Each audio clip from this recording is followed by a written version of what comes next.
Well, the answer to that is absolutely scenic Hanamura. The cherry blossoms are in bloom, Bren. And for 1-2-3, they should hope to be blooming as well, because should they lose here in Hanamura, they will be getting their first loss here in Contenders Season 1.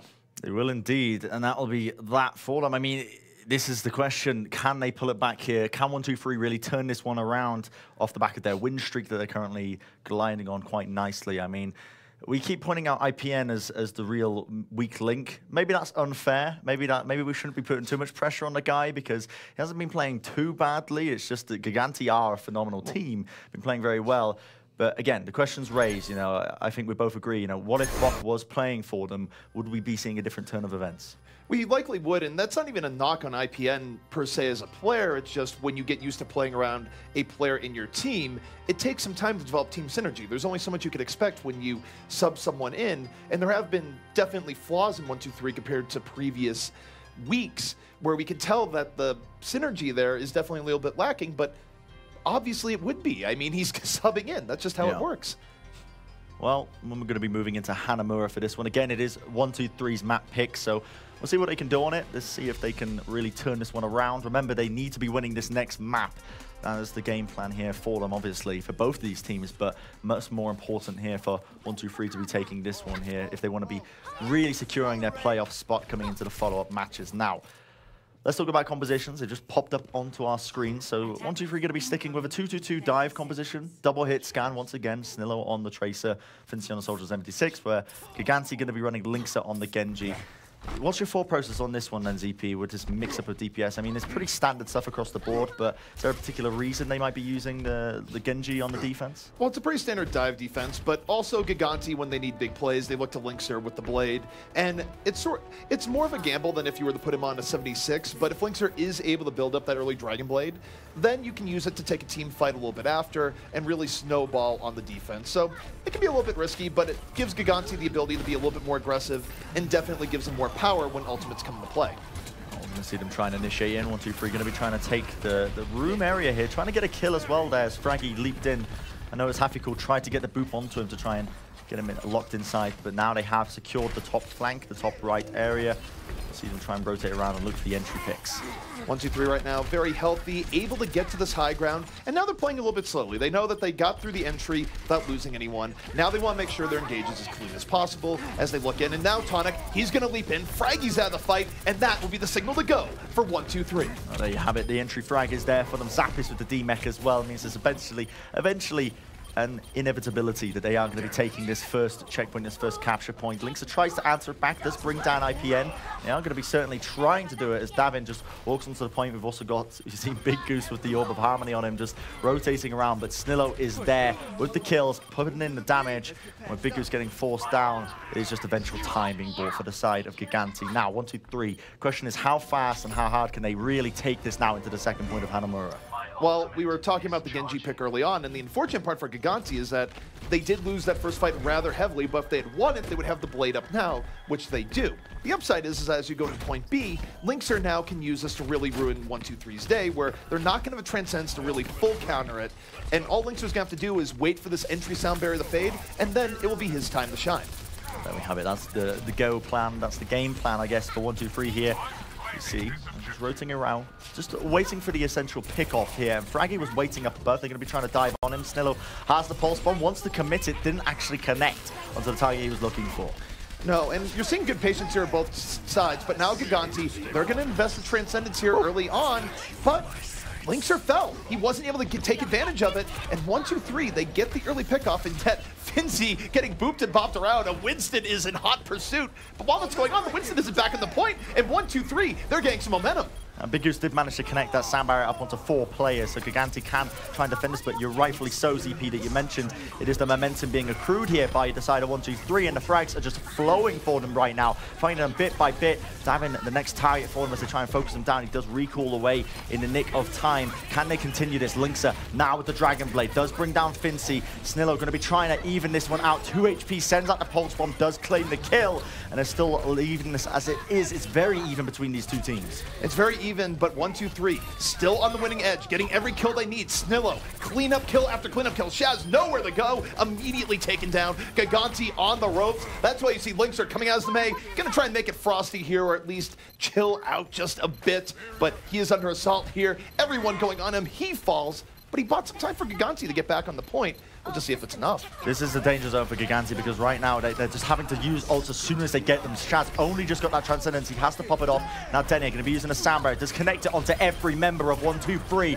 Absolutely wonderful stuff by him. Now we see the self-destruct by Zappis. Doesn't find any kills whatsoever. Lynx are still on the mate, trying to stall this one out. Now Tonic using the Primal Rage. He wants to try and stall this one out and again bring down these members, but it has to be clean, it has to be efficient. And I think that's exactly what they're going to be getting now as Fincy uses the Tactical Visor to bring down the follow-up players here on the side of them, and they will claim the map, or not the map, I should say, the round. Getting a very rapid time, getting a bit ahead of myself there. 4.5 minutes for the side of 1, 2, 3. That is a lot of time to work with. And Gigantti, they slipped up there with that defense, and that is the danger of assault maps, isn't it, ZP, where you can just snowball out of control. There's no doubt about it, but one thing I'd really like to hear the desk's opinion on when we come back from the break is just Fraggy went very deep there, where Fraggy was basically taking a gamble saying, I'm going to kill Finzy, I'm going to dive away from the point. But he dove so far away from the point that there was a period of about 30 seconds there, because he ends up dying chasing Finzy, right? But he's not on the point to begin with, so Gigantti didn't have a Winston actually controlling space in the point there for a very long period of time. And sure, if Fraggy had just killed Finzy, maybe he gets back a lot quicker and it looks better. But that was a risky gamble that did not pay off for Gigantti. It cost them a lot of control on the point. And then what you saw there from 1, 2, 3 is that they were just able to snowball completely out of control. Yeah, that's the game you play really with Assault as a game mode. You can snowball quite effectively if you play extraordinarily well, I should say. Looking up on my words a tad, but 1, 2, 3 now, they're going to be on the defense. Again, they're going to be running a 2-2-2 sort of dive defense, but instead of IPN on the Zenyatta, he's going to be on the Ana now, providing a lot of long-range heals, a lot of that high-ground defense capabilities, you know. But it's also you've got an element of aggression because you can combo up that Nano Boost, you can slap it onto Tonic, you can get a lot done with just a single Winston, but you can also combo it up with Fincy for the Nano Visor to just try and get in a bit of oomph into the team fight. I actually like the Ana switch here for other reasons as well, which is that Zen play does require pretty good coordination in terms of marking targets and getting the synergy there. I don't think 1, 2, 3 has benefited quite as much from that because IPN is just filling in. Maybe the Ana will actually give them a little bit more even contribution. However, we know Fraggy likes to be aggressive. Fraggy's going to have a lot more room to work with here because he doesn't have to worry about getting orbed and focused in this case, not even a little bit. That's true. That's the one upside that Gigantti have coming into this one. They're going to see if they can focus down Happy again, just trying to play through the choke. Gigantti often do this. Instead of trying to play the right-hand side, they often just go straight up through main, wait for Fraggy to get into positioning, and then play off the back of it. So you can see now they're just waiting for the right opportunity to strike. Fraggy just waiting calmly, and now well, they have eventually taken the high ground regardless of that, but it is a slow siege for the side of Gigantti to try and overcome this. Gigantti has to heal up here. Fraggy's been waiting for heals for way too long. Finally hearing a little bit of that healing beat from Big Goose, and now Gigantti, they're healed up. Lynx are on the upwards attack, and they find Finzy. Finzy peeks out, gets taken down, and now Gigantti, they're just going to roll right in, Bren. This is their time. This is their time. That one initial pick, that's really all you need to get this ball rolling. Hafiko getting DMX will get focused down almost immediately there by Lynxer, losing all of these players. Still, Denny are trying to basically stall this one out to the best of his abilities, but it is going to be all of 1, 2, 3 caught in the corner here. The post one by Davin put in a bit of work. The Bio Grenade did heal them back up again. Still, it's going to be 2 ticks capped up. Nanabu's going to be committed there, and the sound barrier. 1, 2, 3, they want to try and defend this one out, but they're just losing so many players off the back of it. This is questionable from 1, 2, 3. They do want to buy some time, and they certainly have, and it actually might be working. Again, it's Tonic and Snillo. Really mobile with the Primal Rages. Tonic finds 3. They actually pull this one back.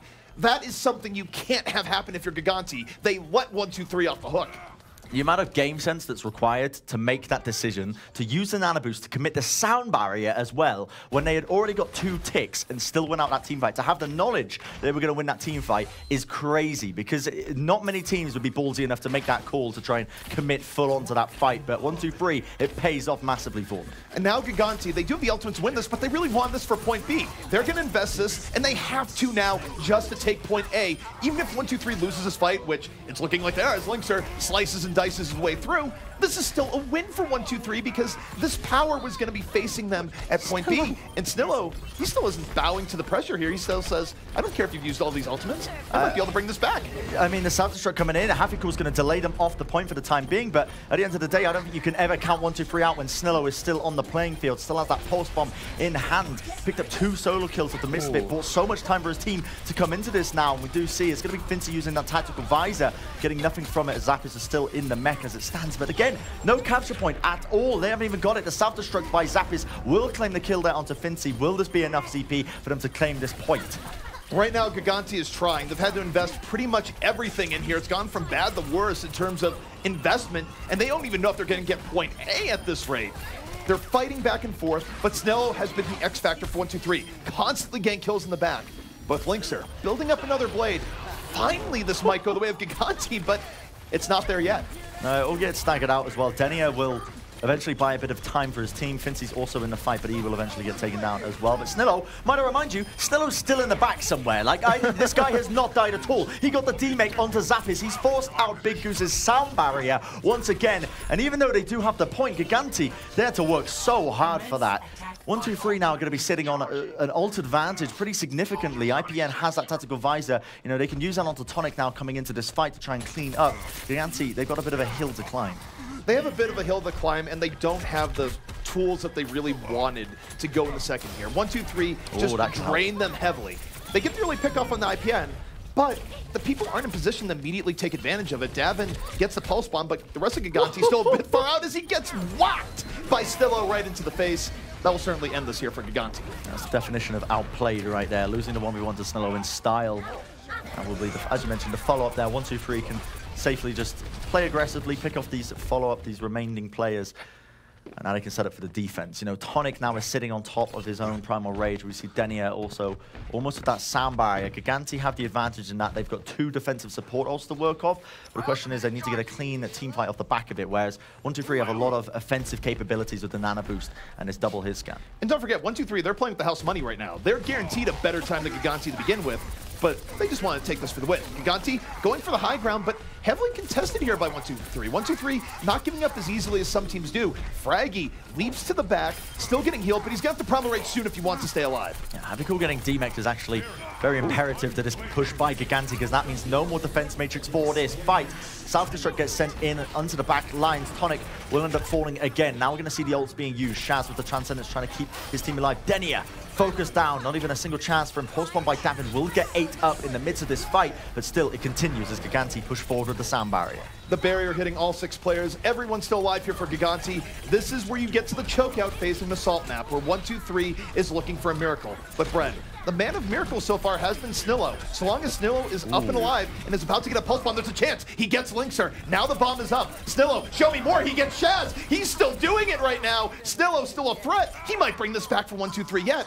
But now it's him against the world.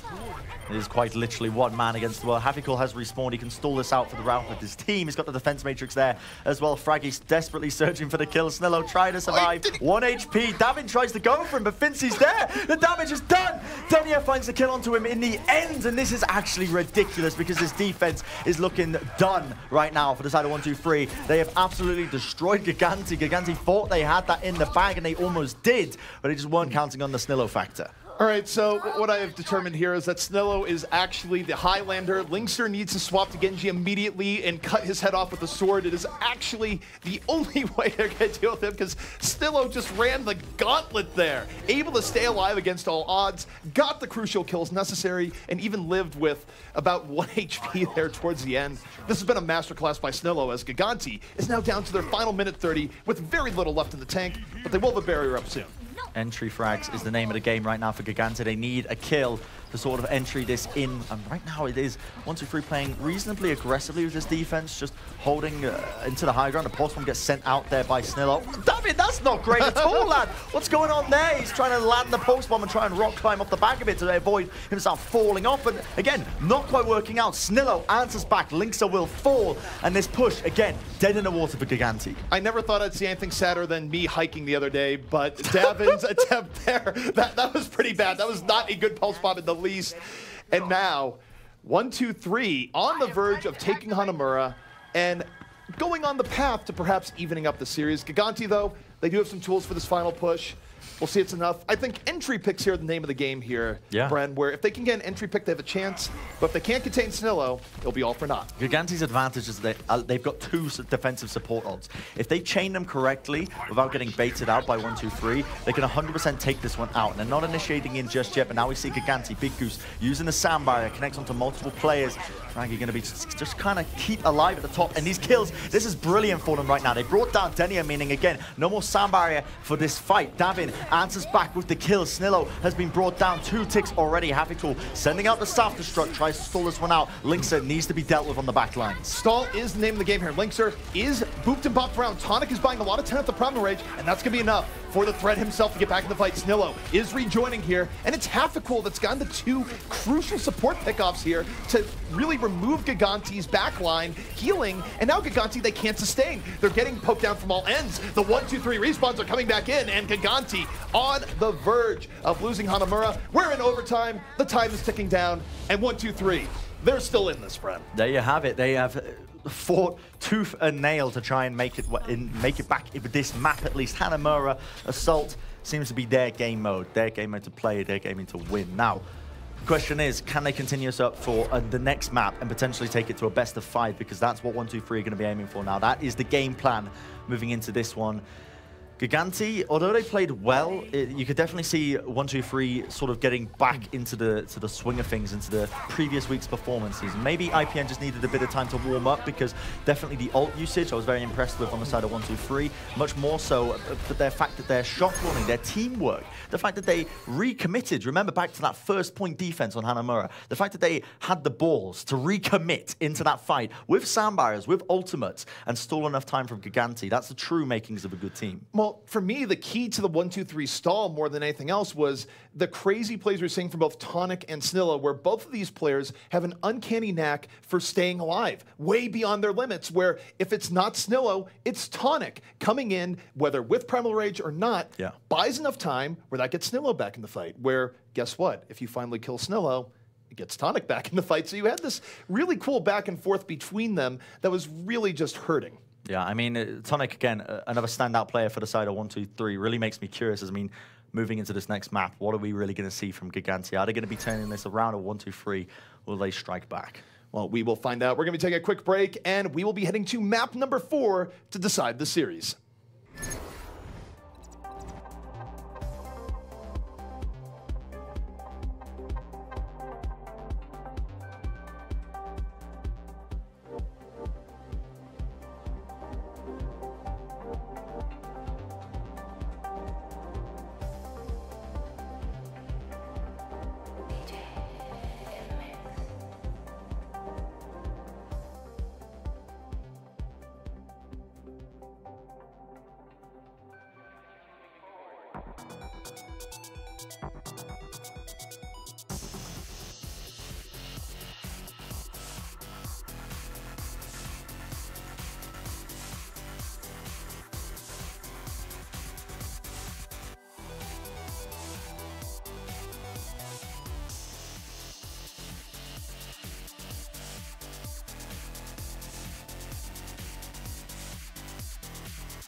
Welcome back to Overwatch Contenders Season 1 EU. I'm ZP, joined here by Bren once more. And Bren, we're heading to Dorado for 1-2-3 versus Gigantti, and we know a little bit about something about being Cowboys. Oh, we do indeed. I hope they don't play the picture again, I swear. My goodness. I mean, they coerced me into that dress. Swear to God. No, it was all my decision. But Dorado is the map. Dorado is an interesting one. Dorado is, I mean, again, this was Gigantti's map pick. It's something that they believe that they're strong on, but it's also a map that I'd say that 1-2-3 are definitely more than capable of taking them to. So this is why it's going to be interesting, because these maps, you know, even though the scoreline suggests that Gigantti are ahead, it has been a very close series between these two teams, you know, all throughout both maps. You know, Control, we went to 99% on both sides for the final round, you know.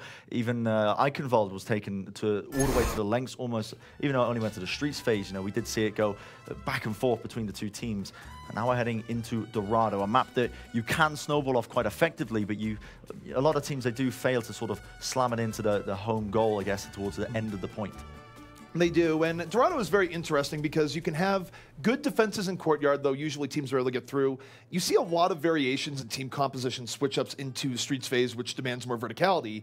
And the final point is very defensively favored, so even if a team is able to fly through first and second, you'll oftentimes see a team really regroup on third. Now, back to the idea of why Gigantti would pick Dorado. Part of it is that Gigantti, they're very versatile in what they like swapping up to. Linkser in particular, where we've seen him go, of course, from 76 to Doomfist to Genji, depending on the situation. So I think Gigantti, they're very comfortable with the swap-ups that you tend to see here on Dorado, and even though this is how they're opening their defense here in a relatively standard 2-2-2 setup, they very well could swap up as you head into second. Yeah, that's the potential. When you're running a flexible sort of roster that you can run multiple heroes, multiple compositions, it can always work out in your favor. But now we'll see as the countdown begins, compositions-wise, it's going to be triple DPS once again is the name of the game for 1-2-3 here. Gigantti going to be sticking with a 2-2-2 dive, but Big Goose, instead of the Lucio, he's going to be running the Ana for that added heals. It looks like Gigantti, they want to be choosing a composition that can really stand and fight. They're not really going to be looking to counter-engage quickly, and speaking of standing and fighting, they get IPN early on. Fraggy again, a sneaky dive, takes down the 1-2-3 support, but even while that's going on, Tonic is still able to make room. He actually just pushes Gigantti back with force of will there, and that early pickoff probably won't matter too much. Well, you don't need the Lucio to peel for your team if you've just got overwhelming heals. You know, they had the biotic field on the ground. Look at that healing. And when it's stacked up with the bio grenade as well, it's crazy amount of healing for an entire area, which is why they're not running the Lucio for this section. But now, 1-2-3, pushing it forward. Links it again, answers back, but Shaz will fall. It's going to be that 1-for-1 trade. Happy going absolutely crazy into the back lines. Will eventually get brought down here by Davin, but not before claiming 2 kills for his team. These are very good trade outs right now for 1-2-3, where the respawns are coming in, and that going down for Snillo, that's actually going to be a bit of a problem. Gigantti will get some degree of breathing room here, but they don't have much more here, where if they lose another fight, they will be losing first. Tonic back into it, and Tonic back out of it, immediately taken down. He was hoping to get his primal rage up there. He was so close. Doesn't get it, and now 1-2-3 is going to have to win this down players, but they're certainly poking Gigantti down. Now, Hafigo tries to answer back. He is still holding onto that blade. In fact, Finn sees it in the back lines as well.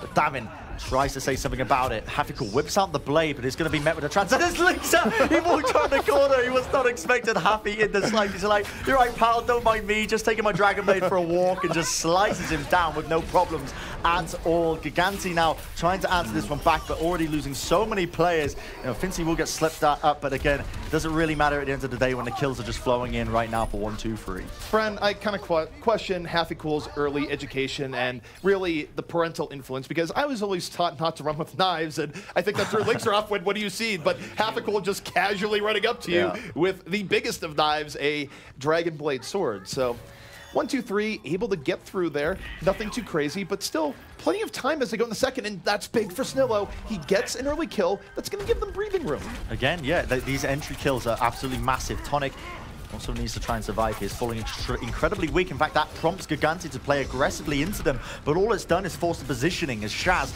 gets taken down by Fincy. Again, more entries for him. Self-destruct straight up into the air. Zappis claims 2 kills off the back of it. 1-2-3 just not hiding effectively enough, and with the back of those 2 kills, Gigantti can look to play more aggressively. That can't happen if you're 1-2-3. They had a really big edge here. The self-destruct touches him off guard as, oh! Goodbye, Snillo. Goodbye, Big Goose. Clearly Worth. If you could just type hashtag Worth in chat right now, that would be great. But 1, 2, 3, they're getting gummed up a little bit, but they are starting to push Gigantti back as well. Neither team really with a dominant showing so far here in second. I mean, I think they thought they were protected there with the self-destruct around the corner, but did just clip onto them in the midst of it. Meanwhile, Gigantti are just losing players all over the place. Hafikul is ready to just pounce on any target that he deems low enough for his attention. Look at this, the aggression comes out by Gigantti. They look to try and force out ults, which they succeed in doing. IPN ends up using the Transcendence, but it will still mean that the team fight is won overwhelmingly so to the side of 1, 2, 3. Hafikul has been popping off in these final moments, just really focusing down the targets for his team. I've seen a lot of Hafikul on Genji, and this is probably the best he's looked in months. This is a very good showing for him here so far. He has the blade up for the next fight. Shaz is already down, and now 1, 2, 3, they commit. There's the barrier, here's the blade, and Hafikul just slices his way to victory. Easy stuff here from 1, 2, 3, and they might have a huge time bank as they move into third. Yeah, when you're building up Dragon Blades as quickly and as efficiently as this, you know, just getting even a single kill or even forcing out an ultimate is good. But at the end of the day, Hafikul, you know, he gets the 2 kills for his team. He sets it up, the rest of his team off the back of it as well. But you can't really discourage as well. IPN with the Discord orbs. It's like a change of pace, a change of team direction almost from the previous 2 maps, the previous couple of maps. In that IPN now is definitely working much more fluidly with the rest of the team. He's had more time to get used to the team, and that's clearly helped. But Lynx are off the flank. Tactical visor, yeah, you got him in their sights, and then some. As Gigantti will be holding strong, but 3.5 minutes, this is time that 1, 2, 3 can really work with here, Bren. Well, they do have time to work with, but Dorado as a map is, you know, it feels like more often than not, teams, they do struggle to sort of get it into this final checkpoint because it gets to that part of the map now where Gigantti had the defenders spawn advantage. They're going to be spawning a little bit quicker than 1, 2, 3 and getting back into the fight quicker, which means it's much harder to effectively push this up, especially when it gets around that corner. But 1, 2, 3, they've got ults to work with. They're going to be looking to try and take the high ground. They also have the swap here where Hafikul, he's done on the Genji, which was a very good Genji play indeed, but Linkster falls early. 1, 2, 3, they're a little bit more protected because of the Diva, and Snillo, he's just sneaking the payload right now. They're fighting on top, but Snillo just got a lot of free push there. This is not bad here from 1, 2, 3, and they're still controlling space pretty well. Big Goose was forced to try and drop down so he couldn't actually assist his team. He was forced to try and contest the cart from Snillo. Great play by him. Good game sense kicking off. Now Zappis sends out the self-destruct, but he ends up falling as well, so it was all for naught. This cart still moving ever so slightly forward, slowly, inch by inch, if they can bring down the remaining players here. But again, like I mentioned, this is the danger, because you take a prolonged fight, it's going to be much more beneficial to Gigantti, because they've already got the players up and kicking. Well, it's really remarkable there. Tonic was able to take down 3, and 1, 2, 3 not able to push up as effectively as they want. They do go in even deeper now. They're chaining the support ultimates 1 by 1. Nice. And Eden, a beautiful eat to help out your Zen. Snillo was looking for it, but now to other prey. Lynx are in his sights, and again, the Diva is ruining Snillo's day. That is fantastic by Zappis. This is crazy stuff right now. We see them trying to contest. The Primal Rage will be committed in the end there by Frankie to try and bring down Fincy. Big Goose ends up claiming the kill from him. And a fight still being fought by 1, 2, 3. But at this point, you need to say, you know, enough is enough. We've got to reset out of this one. We've got to regroup because we've got 1:40 on the clock to try and make something happen. The question is, can they do it though? Gigantti are almost sitting on that Transcendence, but IPN, he answers back that an entry kill onto Fraggy is definitely going to help them in this next fight. I think Snillo's up for revenge. She's going to be going for Zappis in a hurry here. But Dania falls to the blade. Linkser, clean up crew in action. It's a triple for Linkser out of nowhere. Gets both supports, gets Tonic. 1, 2, 3, go back to your spawn. Forced to back himself out. Let's take another look at this triple kill for Dragon Blade, because Linkser was definitely the man to watch in that previous engagement. Look at these kills just flowing in for them. Just that's a happy days as a Genji player, you know, when you get all those targets, those 200 hate speed targets grouped up nicely for you to just slice through with the swift strikes. But now the question is, are 1, 2, 3 going to be able to break through this? They have a minute on the clock to try and make it work, try and push this card up to the final checkpoint. 1, 2, 3 down to what could be their final attempt, or at least second final attempt. Tonic use the Primal Rage really early, not quite really what you see from all that often. It's not great, and as a result, 1, 2, 3, they're not able to get the early engage. They're taken down a little bit in the back, and Gigantti, they're just picking them apart. 1, 2, 3 was not as corny as they need to be here, but there's always Snillo. Snillo, he is the best eraser in Overwatch when it comes to erasing mistakes. This is it. This is the Snillo effect. Or even though the fight was looking so good for Gigantti off the back of Zappis' plays and his self-destruct, it doesn't matter because Snillo is not being dealt with in the slightest. He gets the D-Meg onto the side of Zappis. He brings him down. Fincy has now had enough time to come come back into the fight, and Shaz forced to use the Transcendence to try and push them off. Havikul needs to make a decision now. Does he commit to this? And yes, he does. He sends out the self-destruct into the air, but will it connect onto anybody? Not quite. Doesn't find the kills he's looking for, and the time is ticking down. The overtime will start to run. Gigantti looking to try and seal this one out. Linkser has the blade out, but he doesn't get anything from it early on. 1-2-3 able to withstand. They deal with the barrier blade combo, but for how long as now the kills start flowing in? 1-2-3 down to their final 2 players. There is no Snillo walking through that door, and in fact, the payload will be gang stopped right here. Gigantti holds 1-2-3 off before last.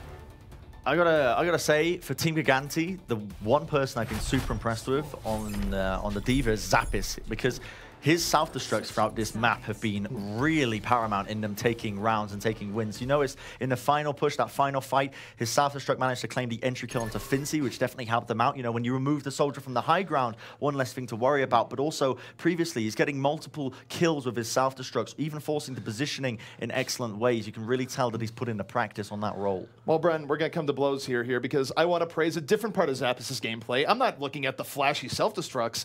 I was more impressed by the micro-level play there, where he just ruined Snillo's day. Snillo had great positioning, was rolling into the back at one point, had a pulse bomb set up, denied, goes to kill Linkser. Linkser walks into the Matrix, channels his inner Neo, denied.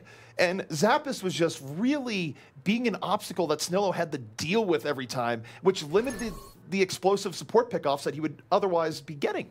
Yeah, Zappis is really just a testament to how you really should be playing D.Va in the midst of this, because he has been playing very, very well indeed. Now, the sides of switch, we see 1-2-3 are going to be on that defense. They're going to be running a 2-2-2 dive composition once again. In fact, I believe this is almost the exact same composition that Gigantti were running with when they were running Big Goose instead of on the Lucio. They're running him on the Ana. They're running the exact same thing. So Denier is also on the Ana.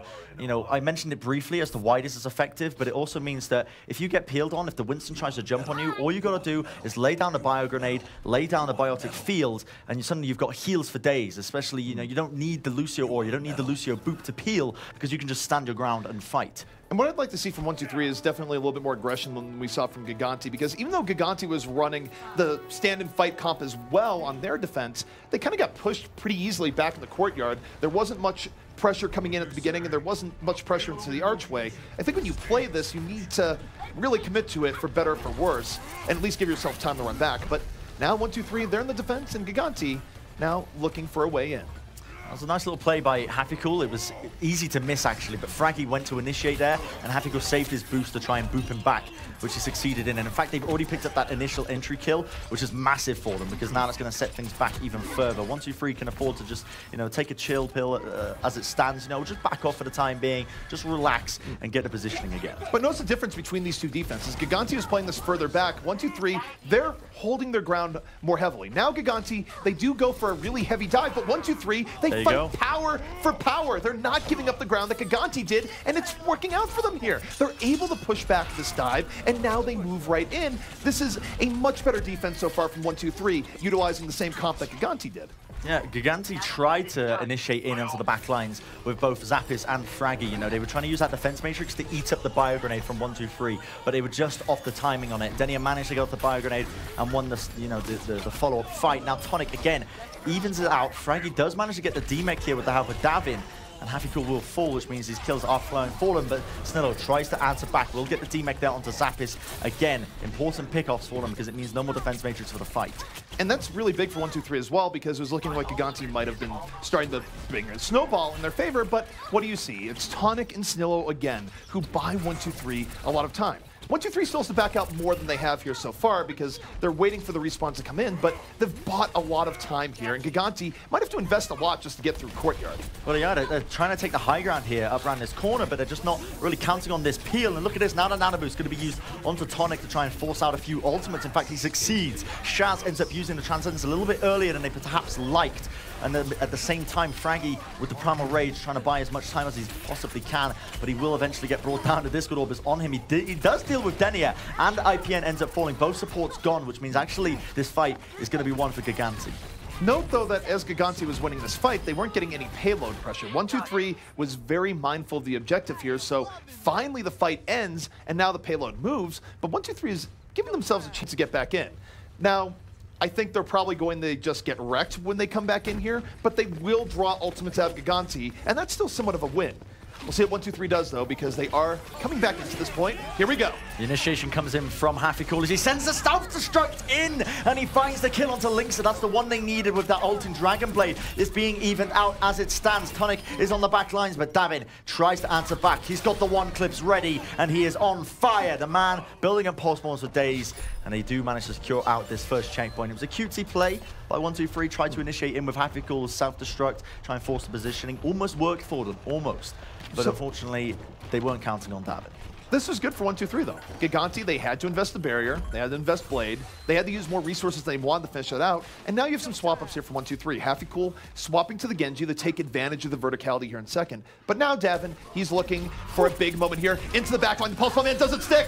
No, it does not quite get what he's looking for, and Gigantti still making most of this off this flank. Yeah, I was going to say, I mean, Davin sent out the Pulse Bomb and it connected onto IPN, but IPN just got shredded by the Tesla Cannon of Fraggy. So, you know, the Pulse Bomb essentially did nothing off the back of it, but still, the kills were flowing in for them. Now, Tonic tries to even it out with his own Primal Rage. Fraggy going to be answering it as well. Just two monkeys just battling it out all over the place, just swinging their fists like crazy men all over the place. And Davin finds a kill there onto Snillo, so this cart still moves forward at a steady pace. And Gigantti, they need to be finding cohesive kills these days. They need to be connecting, and they need to be bringing down players rapidly if they want to be trying to move this forward. Well, you've hit on a key note here when you say bring them down rapidly, because 1-2-3, because of their very good first point defense, they can actually play more of a time game here where they don't actually have to win a lot of these fights. They just need to play the clock. If they could just win perhaps one more fight on second and then just stall things out, that might be all they need. But Davin right now matters into his own hands. A double kill into the back. Davin, unleashed, almost makes it 3. That is huge for Gigantti as they try and even the score. Yeah, Davin has stepped it up absolutely massively compared to the previous match. You know, we were ranting and raving about Snillo playing out of his mind on the trace on Hanamura, but Davin has certainly been one of the star players here for Gigantti. One of the driving forces behind their success so far on this map. Linkser as well, finding his kids. Hafikul wants to answer back. He's whipped out the Dragon Blade, finds Shaz. I believe that was with the reflect, but only one kill off the back of it, and the team looking to re-engage. I think for Hafikul, the method in his madness here is that he's going to be swapping off Genji for point C anyways. That's why he threw the Dragon Blade into what was likely going to be a losing fight, because now let's look at Hafikul. He's probably getting off of this Genji here. So before people go NA Blade, etc., that's why. He's swapping the Diva. You made it. You called it. There is logic to this. It's okay, ZP. I believe you. You don't have to worry about what the chat says at the end of the day, you know. Majority of them are bronze players. I'm going to insult the biggest audience here. I'm going to make an enemy of the Twitch chat. You know, at the end of the day, it made sense. Now we see Hafikul switching to the Diva. It's going to mean a lot more defensive mitigation here with the defense matrix. You know, it's going to be eating up a lot of this damage, and this aggressive forward hold defense here by 1-2-3. They're taking the aggression straight to them. The question is, ZP, is this going to work out for them? They've already lost 2 players. 1-2-3 has to be careful though. They don't want to get into a hole that they can't break out of, and that is a huge hole indeed. They got out the shovels there, Bren. This could be it. Are they going to be able to get back out? Gigantti, fully loaded right now, moving to the yellow box victory. 1-2-3 though, they can zoom Yada the way out. They're going to open up the barrier. Transcendence will be underway.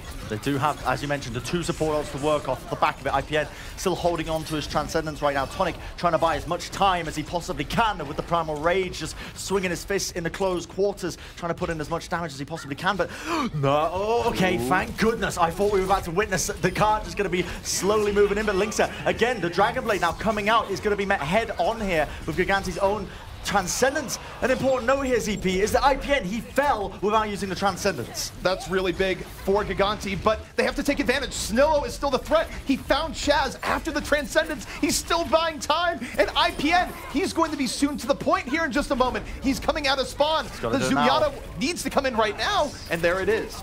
Time is bought, but Snillo is out of the fight. 1-2-3, not out of the woods here yet, but they are buying some time, and that was Eden. Yeah, nice defense matrix by Hafikul there to eat up the Pulse Bomb. I did manage to catch that one, but still, Davin as well, putting in the work, putting in the damage, and now the reset is called by Gigantti. They realize the longer this goes on, the worse it's going to be for them. However, Shaz, again, finds a kill onto Snillo, and that could have set things up, because now with a minute left remaining, they were getting out of that fight because it was 6v5, but Shaz has just turned it into a 5v5 scenario, and now is the time to engage once again. Relentless aggression now from Gigantti. They're not going to waste much time here. I think they're just going to blow the barrier and go. But it's risky. They need to get the first 2 kills here. Otherwise, Finzi can come in off the flank, use the tack visor, and ruin their day. They don't have the Transcendence up here just yet. There's the barrier. Now let's keep an eye on Finzi. They need to get him in this moment, or he's going to come around the side with the visor. Now the visor's in play. The visor is in play indeed. Not finding the kills he's particularly looking for, because remember, there is still a big bubble in the way of the majority of his targets. In fact, this is really realistically going to be the Snillo show. He needs to turn up now for the rest of his team. Gigantti have claimed all the kills. It's just IPN and Denny are the last 2 men alive. He tries to make it work onto the Doomfist roll, but it is too little, too late. And it will mean that Gigantti are going to be the winners of map number 4 and ultimately taking this series away from 1-2-3. But it was a cracking series at that, ZP. I mean, that was an incredible game, incredibly back and forth between them. You know, I'm hyped for this, you know, because both these teams still have potential to make the playoffs. All this means is that Gigantti have cemented themselves as a definite player for the #1 seed. It gives Gigantti a lot of breathing room, where 1-2-3 does have difficult matches coming up, but this would have been sort of the, yeah, now we're absolutely making the playoffs match for 1-2-3. Yeah. 1-2-3, they're still in a very good spot, though. Plenty of room for error, plenty of room to succeed going forward into the week. I feel like this was a bigger deal for Gigantti, and they did step up when they needed to. They did indeed, yeah. Gigantti, I think Zappis, we mentioned him. I think Zappis played extraordinarily well. Davin, however, was one of the big players in that last map at least. He was getting multiple kills, popping off. You know, there's a nickname for him. It's BDD. I'm not going to name out the acronym for you. You can figure that one out for yourselves, guys. But that is the nickname that he has in the pro scene, because Davin, he just pops off for days. Well, he might not be poppy fresh, but he does know how to pop off. In any case, to break down what was one of the better series that we've seen in EU Contenders so far, we're throwing it to the desk. All right,